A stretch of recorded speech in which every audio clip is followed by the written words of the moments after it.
আপনি ইউনূস সাহেব তাদের থেকে বাংলাদেশকে মুক্ত করতে চাইছেন, আপনি বাংলাদেশকে মুক্ত করতে চাইছেন তাদের থেকে যারা সত্যিকার অর্থে একটি বৈষম্য বিরোধী, যেই 1972 সালের যে সংবিধানে, আমাদের বাংলাদেশের যে সংবিধানে লেখা ছিল, গণপ্রজাতন্ত্রী বাংলাদেশের যে সংবিধানে লেখা ছিল যে ধর্ম, বর্ণ, লিঙ্গ নির্বিশেষে সকলে সমান সুযোগ এবং অধিকার পাবে রাষ্ট্রে, সেই বৈষম্য বিরোধী সংবিধানকে আপনি তুচ্ছ করতে চাইছেন, বাতিল করতে চাইছেন। আপনার যুদ্ধ আসলে তাদের বিরুদ্ধে।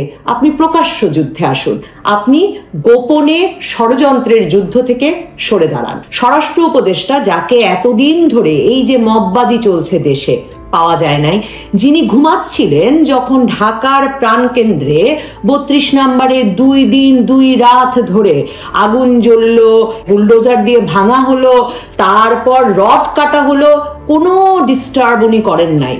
কিন্তু সেখানে কেন উনাদের ছাত্র জনতা, মানে জাতীয় নাগরিক কমিটি, বৈষম্য বিরোধী ছাত্র আন্দোলনের ছেলেপেলে কেন আওয়ামী লীগ নেতার বাড়িতে গেল মাঝরাতে, সে খোঁজ না নিয়ে বরং সেখানে যাওয়ার পর কেন স্থানীয় জনতা তাদের পেটালো, সেই বিচারে এখন নেমে পড়েছেন স্বরাষ্ট্র উপদেষ্টা। এবং সরকার ভীষণ উদ্বিগ্ন, কারণ স্বরাষ্ট্র উপদেষ্টার পদত্যাগ চেয়ে ফেলেছে ছাত্ররা সরাসরি। ওই গাজীপুরে ওরা যখন মার খাচ্ছে, তখন রূপায়ণ সেন্টার, মানে ওই যে ঢাকার প্রাণকেন্দ্রে বাংলা মোটরে বিরাট বিলাসবহুল যে অফিস বৈষম্য বিরোধী ছাত্র আন্দোলন আর জাতীয় নাগরিক কমিটির, তারা সেখান থেকে তখনই স্বরাষ্ট্র উপদেষ্টার বাড়ির উদ্দেশ্যে রওনা হয়েছে যে স্বরাষ্ট্র উপদেষ্টা জাহাঙ্গীর আলম সাহেব, যাকে কোথাও কখনো দেখাই যায় না, তিনি যাতে এখন পদত্যাগ করতে হবে। কারণ কত বড় সাহস, ছাত্র জনতা বাড়ি ভাঙতে গেছে, আগুন দিতে গেছে। কারণ চলছে তো বুধবার থেকে, শুধু তো 32 নম্বরে নয়, খুলনায়, চট্টগ্রামে, রংপুরে, সারা দেশে ইচ্ছা মতো ভাঙচুর, আগুন দেওয়া চলছে। এমনকি বনানীতে শেখ সেলিমের বাসায়, মানে একদম ঢাকার সবচেয়ে বিলাসবহুল অভিজাত এলাকাতেও এই ঘটনা ঘটেছে। কেউ তো ডিস্টার্ব করে নাই, কেউ তো ছাত্র জনতার গায়ে হাত তোলে নাই। এত বড় সাহস, গাজীপুরে কিনা ছাত্র জনতার গায়ে হাত তোলা হলো। কাজী রূপায়ণ সেন্টার থেকে বীররা বেরিয়েছেন স্বরাষ্ট্র উপদেষ্টার বাসায় যে উনার পদত্যাগ চাই, এবং স্বরাষ্ট্র উপদেষ্টা পরের দিনই এসে বলেছেন যে এই বিচার ওনারা করেই ছাড়বেন। কিন্তু ওইদিকে আলটিমেটাম, গাজীপুরে তো আলটিমেটাম চলছে, তারা বলেছে 24 ঘন্টার মধ্যে বিচার না করলে তারা নাকি এই স্বরাষ্ট্র উপদেষ্টার পদত্যাগ দেখে ছাড়বে এবং আরো অনেক কিছু করবে। লাঠিসোঁটা নিয়ে তারা বেরিয়েছে মিছিলে, পত্রিকাতেই আমি ছবি দেখলাম। এখন আমার প্রশ্ন হলো যে সরকার কি তার মানে এই যে তাদেরকে ক্ষমতায় বসানো ছাত্র জনতা, হ্যাঁ, সেই ছাত্র জনতাকে শুধুমাত্র রক্ষা করতে এসেছে?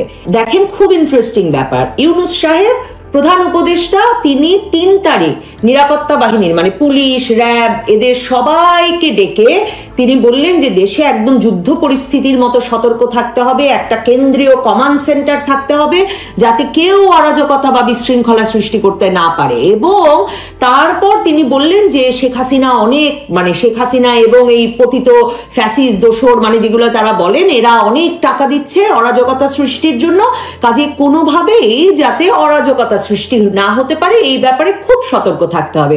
তো প্রধান উপদেষ্টা 3 তারিখ খুব সতর্ক থাকতে বলার পর 5 তারিখ সকাল থেকে হাসনাত আব্দুল্লাহর স্ট্যাটাস, ফ্যাসিবাদের সকল চিহ্ন মুছে দেওয়া থেকে শুরু করে 5 তারিখ বিকাল থেকেই কিন্তু জড়ো হওয়া শুরু হলো 32 নম্বরের চারপাশে, যে 32 নম্বর গুড়িয়ে দেওয়া হবে। পুলিশ ঘুমাতে থাকলো, কমান্ড সেন্টার ঘুমন্ত, পুলিশ, র্যাব, কারো কোনো খবর নাই।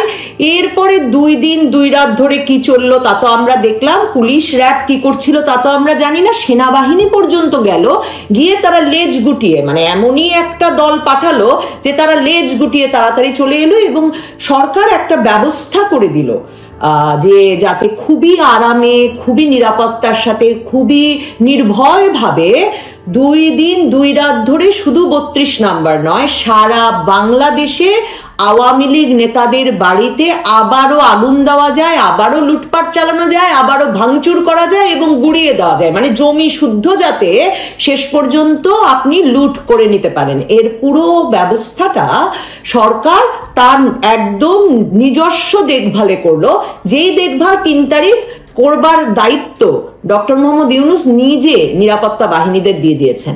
তো দুদিন পরে জেগে উঠে শুক্রবার দিন একটা বিবৃতিতে মিনমিন করে ইউনূস সাহেবের দপ্তর থেকে বলা হলো, হাসিনা বা কারো সম্পত্তিতে কোনো রকম আঘাত করা পছন্দ করছে না তত্ত্বাবধায়ক সরকার। মানে এমন একটা মিনমিনে ভাষা, এবং তারা দুদিন পরে মনে হলো যে পৃথিবীর অন্য কোনো গ্রহে, চন্দ্র গ্রহে বা মঙ্গল গ্রহে তারা ছিলেন, সেখান থেকে তারা বললেন না থাক, এই হাসিনা বা আর কারো সম্পত্তিতে এই আঘাত করাটা ঠিক মানে বাঞ্ছনীয় নয় টাইপের। তো এই কথার পরে দেখেন এই প্রশ্ন, আর ওইদিকে মোজাম্মেল হকের বাড়িতে গাজীপুরে গিয়ে, কারণ লুটপাট তো শেষ হবে না, লুটপাট তো চালিয়ে যেতে হবে, যেটা আমি বলছিলাম যে এটা তো আসলে একটা দীর্ঘ সময় ধরে চলবে। আওয়ামী লীগ নেতা কর্মীর বাড়িঘর লুটপাট করা তো করতে করতে মেহের আফরোজ শাওন অভিনেত্রী তার বাড়িও গিয়ে ভেঙে দিয়ে এসেছে। মানে উনি কোনো আওয়ামী লীগের নেতাকর্মী না, কিন্তু কি জানি এই 5ই আগস্টের পরে কয়েকটা সাক্ষাৎকার দিয়েছেন, এই মববাজির বিরুদ্ধে কথা বলেছেন, কাজেই তাকে উঠিয়ে নিয়ে গিয়েছে ডিবি, আর তার বাড়ি হচ্ছে ভাঙচুর। কিন্তু সেটার কোনো প্রতিকার পাওয়া যাবে না। প্রতিকার করতে হবে কোনটা? মোজাম্মেল হকের বাড়িতে গিয়ে উঠেছে ইউনূসের ছাত্র জনতা এবং তাদেরকে স্থানীয় জনগণ পেটাচ্ছে, কাজে এর প্রতিকার দেখতে হবে। ইউনূস সাহেবের ছাত্র জনতা ছাড়া আর কেউ কি গুরুত্বপূর্ণ? কেন এই বৈষম্য বিরোধী ছাত্র আন্দোলনের নেতারা আমাদের পেটালো কেন? আমরা আগুন দিতে গিয়েই না হয়েছিলাম, আমাদের পেটালো কেন এই বলে যেই মাত্র জাহাঙ্গীর সাহেবের বাড়ির দিকে, স্বরাষ্ট্র উপদেষ্টার বাড়ির দিকে গেল, স্বরাষ্ট্র উপদেষ্টা সহ সরকারের ভিত নড়ে যায় কেন? নড়ে যায় আমার মনে হয় প্রশ্ন করা জরুরি, ওই যে বৈষম্য বিরোধী ছাত্র আন্দোলন রূপায়ণ সেন্টারে অফিস দেওয়ার পয়সা কোথায় পায়? তারা সারা দেশে এই 6 মাসে নির্ভেজাল ভাবে কমিটি গড়ে তোলার টাকা কোথায় পায়? এই যে তারা সারা বাংলাদেশে পেটোয়া বাহিনী পেয়ে গেছে, যারা মিছিল করছে, আলটিমেটাম দিচ্ছে, এই নিয়োগ প্রক্রিয়া চালানোর টাকা তারা কোথায় পায়? আমাদের প্রশ্ন করতে হবে, ইউনূস সাহেবকে কে ফোন করে এনে কোন ছাত্র তাকে এই প্রধান উপদেষ্টার দায়িত্ব দিয়ে দিল? এই উপদেষ্টাদেরকে ইউনূস সাহেব কিভাবে বাছাই করলেন? তার মানে এই যে মেটিকুলাস ডিজাইনের কথা বলেছিলেন ইউনূস সাহেব, আমাদের তো বিশ্বাস করবার তাহলে কারণ আছে যে সেই মেটিকুলাস ডিজাইনের কোনো অংশ বা সম্পূর্ণ গল্পটি এই হাসনাত আব্দুল্লাহ, এই সার্জিস, এই মাহফুজ আলম, এই নাহিদ ইসলাম, এই আসিফ ভুইয়া এরা জানে বলেই এরা সরকারে ঢুকতে পেরেছে বা এরা সরকার হম্বিতম্বি করে বেড়াতে পারছে। এবং শুধুমাত্র এদের হম্বিতম্বি ছাড়া আর কারো কি হলো তাতে আসলে ইউনূস সাহেব বা কোনো উপদেষ্টার বা এই সরকারের কিচ্ছু আসে যায় না। তার মানে আপনার বাড়ি ভাঙচুর হবে, আপনার বাড়ি লুটপাট হবে, আপনার বাড়িতে আগুন দেবে, ওদের ইচ্ছা হলে ওরা দেবে। কিন্তু যেহেতু ওদের ইচ্ছার উপর ইউনূস সাহেবের ক্ষমতায় থাকা নির্ভর করে, কাজে তারা যা চাইবে সেটুকুর ব্যবস্থা করা ছাড়া, তারা যদি চায় আপনার বাড়িতে 2 দিন 2 রাত ধরে তারা ভাঙবে, আগুন দেবে, তারপর রড কাটবে, এরপরে রডের টুকরোগুলো নিয়ে যাবে, কিচ্ছু করার নেই আপনার, কারণ এই সরকার আসলে আপনার আমার সরকার নয়। বৈষম্য বিরোধী ছাত্র আন্দোলনের অর্থের উৎস কি, কিভাবে তারা এই কেন্দ্রীয় কার্যালয় সহ সারা দেশে তাদের নামে কিংবা জাতীয় নাগরিক কমিটির নামে কার্যক্রম চালাচ্ছে কিংবা কার্যালয়গুলো মেনটেন করছে, এই প্রশ্নটি করা এখন খুবই জরুরি। কারণ আমরা জানি সারা পৃথিবীর বড় রাজনৈতিক দলগুলো প্রধানত সদস্যদের কাছ থেকে চাঁদা তুলে, না হলে বড় ব্যবসায়ীদের কাছ থেকে টাকা তুলে তাদের রাজনৈতিক কর্মকাণ্ড পরিচালনা করে, এবং এর বিনিময়ে রাজনৈতিক দলগুলো নানা রকম সুবিধা দেয় ব্যবসায়ীদের, এবং সেজন্য তাদের নানা রকম সমালোচনা আছে। অন্যদিকে গত 2 দশকের বেশি সময় ধরে আওয়ামী লীগ বিএনপির বিরুদ্ধে আমরা রাজনৈতিক দল পরিচালনার নামে চাঁদাবাজি, টেন্ডারবাজি সহ কোন অভিযোগ তুলি নাই। তাহলে বৈষম্য বিরোধী ছাত্র আন্দোলন যারা নতুন বাংলাদেশ গড়বার শপথ নিয়ে এসেছেন, সংস্কারের কথা বলছেন, রাজনৈতিক সংস্কার, রাষ্ট্রের সংস্কারের কথা বলছেন, তারা এই বিলাসবহুল অট্টালিকায় এইভাবে রাজনৈতিক দল পরিচালনা করছেন, অর্থের উৎস কি সেটা জানবার দায়িত্ব বা অধিকার সম্ভবত আমাদের আছে। আমার প্রশ্ন হচ্ছে, প্রথম প্রশ্ন, রূপায়ণ ট্রেড সেন্টার বাংলা মোটরের কেন্দ্রে এত বড় সুউচ্চ অট্টালিকায় এই বিলাসবহুল কেন্দ্রীয় অফিস স্থাপনের অর্থের উৎস কি? কারা আছে এদের পেছনে? বিলাসবহুল অফিস নিয়ে, কোটি টাকার গাড়ি নিয়ে। আমি ব্যক্তিগতভাবে লাস্ট 15 দিন ধরে একটা প্রাডু চড়তেছি। প্রাডু গাড়িটার দাম হচ্ছে 1,80,00,000 টাকা। হয়তো আগামী সপ্তাহ থেকে ওডি চড়বো। এই সমন্বয়কেরাই বা কারা?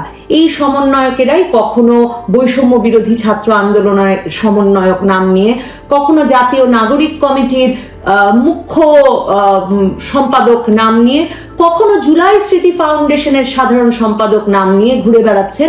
এরা সচিবালয়ে হুম্বিতম্বি করছেন, এরা শিক্ষা প্রতিষ্ঠান থেকে, সংবাদ মাধ্যম থেকে, উচ্চ আদালতে কে কোন পদে থাকবেন, থাকতে পারবেন না, কে পদোন্নতি পাবেন সেসব তালিকা করছেন। কোটা বিরোধী আন্দোলন করে এসে কোটা তৈরির সবচেয়ে বড় কারিগর হয়ে উঠেছেন এরা। এছাড়াও এরা এর হাত গুড়িয়ে দেবেন, এর হাত ভেঙে দেবেন, একে কথা বলতে দেবেন না, ওকে কথা বলতে দেবেন, এসব করে বেড়াচ্ছেন। নানা রকম রব তুলছেন। কখনো 2 ঘন্টার আলটিমেটাম দিচ্ছেন সরকারকে বা কোনো প্রতিষ্ঠানকে, কখনো 2 সপ্তাহের আলটিমেটাম দিচ্ছেন।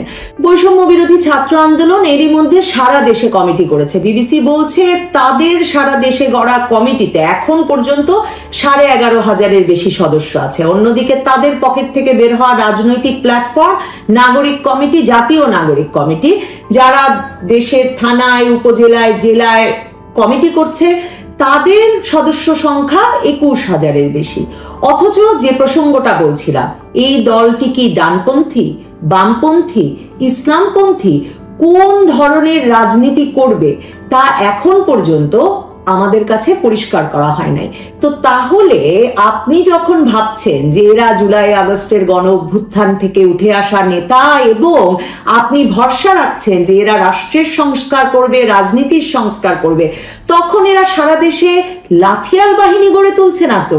সারা দেশে এরা চাকরি দেওয়ার স্টাইলে একেবারে নিয়োগ পরীক্ষা নিয়ে, ইন্টারভিউ নিয়ে নিয়োগ দিচ্ছে তাদের প্রতিনিধিদেরকে, তাদের জাতীয় নাগরিক কমিটির প্রতিনিধিদেরকে, আদর্শ না জেনে, কি করবে না জেনে, শুধুমাত্র এটা জেনে যে তারা জাতীয় নির্বাচনে যাবে, স্থানীয় নির্বাচনে যাবে, ছাত্র সংসদ নির্বাচন করবে। এসব জেনে যেই তরুণেরা যোগ দিচ্ছেন, তারা আসলে কোন আশ্বাসে, কোন লক্ষ্যে, কেন এই রাজনৈতিক দলের সঙ্গে যুক্ত হবেন, যদি না ক্ষমতার ভাগাভাগি বা বড় কিছু পাবার আশ্বাস তাদের কাছে থাকে? ভুলে যাবেন না, জুলাই মাসের আগ পর্যন্ত এই সার্জিস আলম, এই হাসনাত আব্দুল্লাহ, বৈষম্য বিরোধী ছাত্র আন্দোলনের মূল মুখ হয়ে উঠেছেন যারা, তারা প্রত্যেকে ছাত্রলীগের কেন্দ্রীয় রাজনীতির সঙ্গে জড়িত ছিলেন। এই 2 জনই ছাত্রলীগের কেন্দ্রীয় সহ সম্পাদক ছিলেন।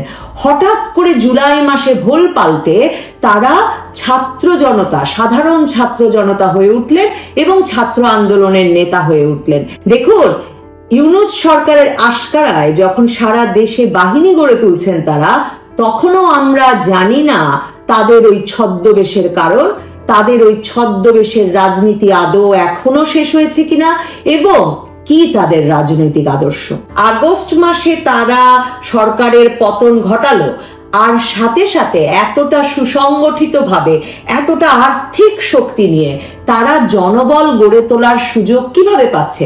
সারা দেশে তাদের যত সভার খবর পাই, দেখতে পাই, ছবি দেখি, সবখানে তারা শীতাতপ নিয়ন্ত্রিত ঘরে বসে আছেন।